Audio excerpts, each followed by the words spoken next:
A roguelike is a game with randomized content where you lose all your progress when you die. Popular roguelikes include FTL and Don't Starve. Thanks for that, Darren. In the roguelike adventure Road Not Taken, you play a wandering traveller who arrives at a town where the locals are having trouble keeping track of their children.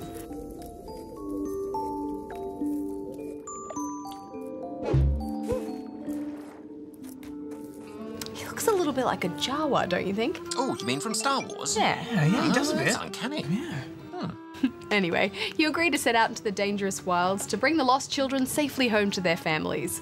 To help you do this, you're armed with a mystical staff that allows you to levitate objects to move them around. But if you do this for too long, you'll tire out very quickly. Run out of energy and it's game over. The solution? Throw everything!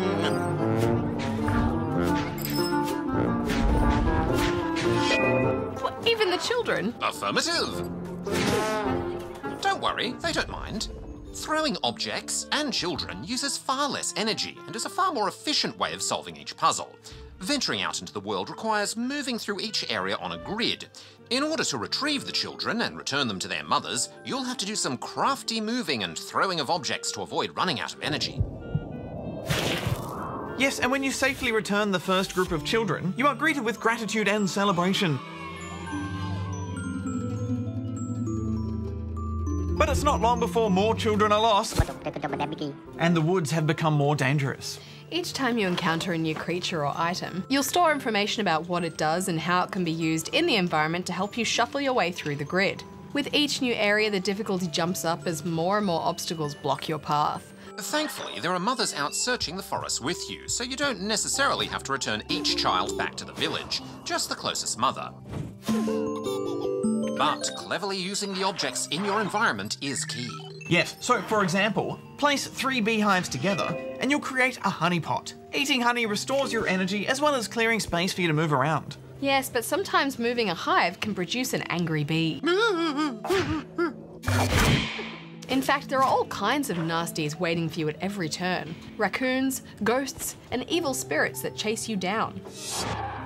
Placing objects together is also how you unlock access to the next area.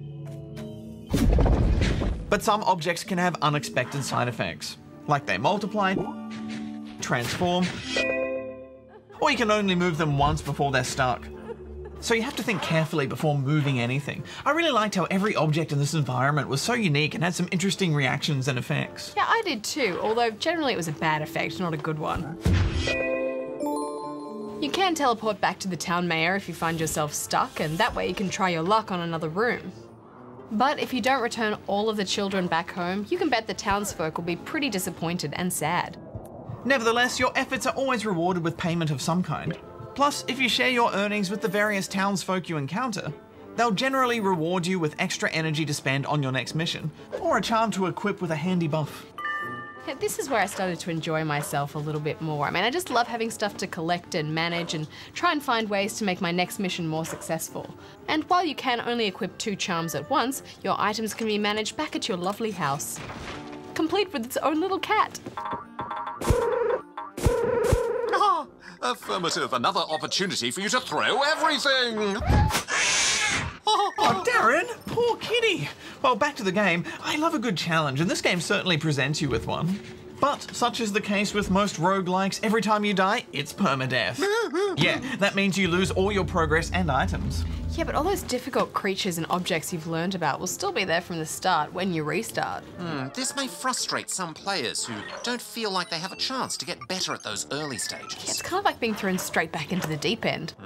And I guess it makes sense, because you have all this acquired knowledge of what everything is and what it does. But I still found it a tad overwhelming. Me too.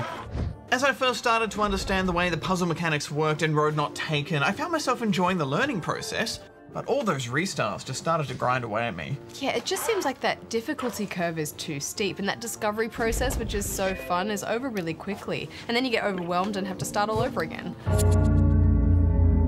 Overall, this isn't a bad game. It's just something that I don't see myself returning to. What are you going to give it, Hex? I'm going to give this one 6 out of 10. I'm going to give it 6.5. I just love throwing things. Give me items to throw. Oh, okay. Throw everything. Throw everything. Throw, more, throw,